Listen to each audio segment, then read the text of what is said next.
ঘুমোবো আমি, ঘুমোবে তুমি, গল্প শোনাবে ঘুম পড়ি, হালকা আলো, চোখ বন্ধ। চলো একটা গল্প শুনি। রাতের গল্প বাংলায়। আজকের গল্প সাদা পরী। নীল আকাশের বিশাল এক পরীর রাজ্যে থাকতো একটি ছোট্ট নীলপরী। নীলপরী আকাশে উড়তে উড়তে একদিন ভাবল, নীল আকাশটা আমাকে ঠিক মানাচ্ছে না। আমি যদি সাদা পরী হতাম, আমায় কত সুন্দর দেখতে লাগতো। আমি সাদা পরী হব।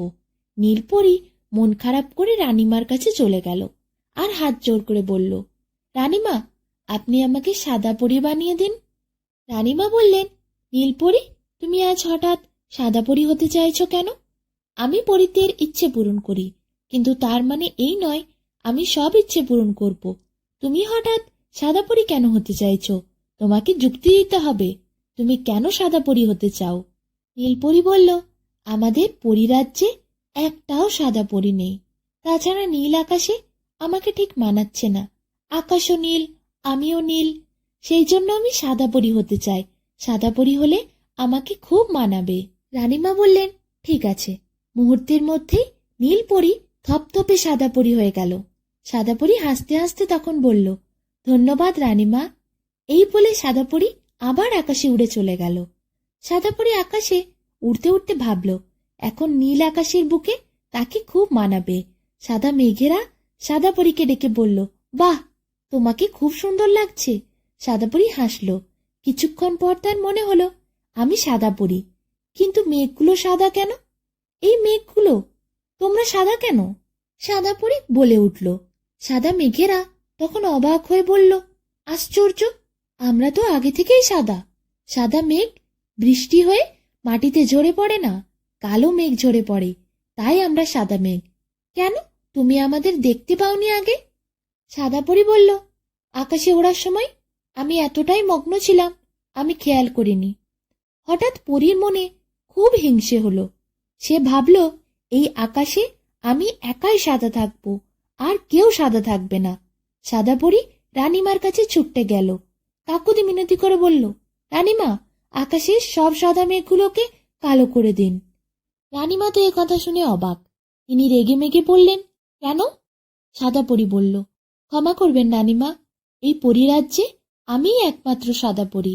আমি চাই না আমার সঙ্গে আকাশে কারোর তুলনা হোক। সাদা পরী খুব জেদ ধরল। রানীমা, দয়া করুন, দয়া করুন বলে বারবার বলতে শুরু করলো। রানীমা আর কি করবে? সাদা পরীর জেদ থেকে শেষকালে রানীমা বলল, ঠিক আছে। কিছুক্ষণের মধ্যেই সাদা মেঘগুলো সব কালো হয়ে গেল। অন্ধকারে ভরে উঠল গোটা আকাশ। পরীরাজ্যে সূর্যের আলো আসাই বন্ধ হয়ে গেল। শেষে পরীদের প্রাসাদে জ্বালা হলো আলো। এদিকে রানীমা, তিনি তো ভীষণ চিন্তায়। তিনি ভাবছেন, তিনি যে কাজ একবার করেন, তিনি দ্বিতীয়বার সেই কাজটা পরিবর্তন করতে পারেন না। এরপর কি হবে? সাদা পরীর কথা রাখতে গিয়ে তিনি কাজটা ঠিক করেননি। সাদা পরীর জেদ থেকে তিনি ভুল করেছেন। এখন তো আর কিছুই করার নেই। তবু রানীমা সবজান্তা পাখিকে ডেকে জিজ্ঞাসা করলেন, হে সবজান্তা পাখি, তুমি তো আমাদের পরীরাজ্যের সেরা পাখি। বলো, আকাশের কালো মেঘগুলোকে সাদা করে দেওয়ার কোনো উপায় আছে? সবজান্তা পাখি বলল, ক্ষমা করবেন রানীমা, আমি একটি উপায় জানি, কিন্তু সেটি কোনোভাবেই প্রকাশ করতে পারবো না। এরপর আর কি? পরীরাজ্যে কান্নাকাটি শুরু হলো। সূর্যের আলো আসছে না। এই আলো জ্বালিয়ে কটা দিন থাকা যাবে? হাহাকার পড়ে গেল। রানীমা প্রচণ্ড রেগে গেলেন। সাদা পরীকে তিনি ডেকে পাঠালেন পরীরাজ্য থেকে। তারপর রানীমা তাকে তাড়িয়ে দিলেন। এরপর সাদা পরী সে আর কি করে? শেষে সে দিশা হারিয়ে পৃথিবীতে নেমে এলো। গাছের নিচে কয়েকজন শিশু বসে খেলা করছিল। হাতে পায়ে তাদের ধুলো মাখা। ওরা ভাগাভাগি করে একটা রুটি খাচ্ছিল আর হাসাহাসি করছিল। ওদের ঠোঁটে, চোখে, মুখে চারিদিকে যেন হাসি লেগে আছে। কি সুন্দর শিশুগুলো! সাদা পরী দূর থেকে এসব দেখছিল আর অবাক হয়ে ভাবছিল, এই শিশুগুলো কত অভাবী, তবু এদের কত সুখ। সাদা পরী এগিয়ে গেল। শিশুরা সব চমকে উঠল। বলল, কে গো তুমি? কোথা থেকে এসেছো? সাদা পরী বলল, আমি পরী। আমি এমন একজন পরী ছিলাম যে কোনো কিছুতেই সন্তুষ্ট ছিলাম না। পরী রানী আমার সব ইচ্ছে পূরণ করেছিল, কিন্তু তাও আমি পারিনি নিজেকে সন্তুষ্ট করতে। তার জন্য অনেক বড় ক্ষতি হয়ে গেছে জানো। পরিরাজ্যে আমার জন্য চারিদিকে অন্ধকার নেমে এসেছে, সূর্যের আলো আর পৌঁছাচ্ছে না। পরিরাজ্য থেকে আমাকে তাড়িয়ে দেওয়া হয়েছে। শিশুরা দুঃখ প্রকাশ করল, বলল, আহা পরি, তুমি কত কষ্ট পেয়েছ। আমরা ফুল বিক্রি করি, কোনোদিন খেতে পাই, কোনোদিন পাই না। সাদাপুরি এসব শুনে অবাক হয়ে গেল, তার চোখ দুটো জলে ভিজে গেল। কিন্তু হঠাৎ পরি তাকিয়ে দেখে, কি হলো, আকাশ থেকে সব কালো মেঘ সরে গেল, গোটা আকাশটা ঝলমল করছে। শিশুরা আবার হেসে উঠল, পরীকে বলল, দেখো, কালো মেঘ তো আর নেই, তোমাদের পরিরাজ্যে সূর্যের আলো ঢুকেছে মনে হয়। পরি সত্যিই তাকিয়ে দেখল আকাশে কত সাদা মেঘ ভাসছে। পরি খুব খুশি হলো। পরি বুঝতে পারল কালো মেঘেরা আবার সাদা হয়ে গেছে, সাদা মেঘকে আবার আকাশে দেখতে পাওয়া যাচ্ছে। পরি খুব খুশি হলো। শিশুদের কাছ থেকে বিদায় নিয়ে পরি আবার উড়ে গেল পরিদের রাজ্যে। সেখানে যখন সাদা পরি গেছে, তখন সবাইকে দেখে পরি তো আনন্দে আত্মহারা। গোটা পরিরাজ্য ঝলমল করছে, সূর্যের আলো প্রবেশ করেছে পরিরাজ্যে। আকাশে অসংখ্য সাদা মেঘ ভাসছে। সাদা পরি খুশি হয়ে রানীমার কাছে গেল। রানীমার কাছে যেতেই সাদা পরীকে রানীমা কাছে ডাকলেন এবং জড়িয়ে ধরে আদর করে দিলেন। তারপর সাদা পরি খুব খুশি হলো। রানীমা তখন বললেন, হ্যাঁ, আবার ফিরে এসেছে সূর্যের আলো, আবার আগের মতোই পরিরাজ্য সুন্দর হয়ে উঠেছে।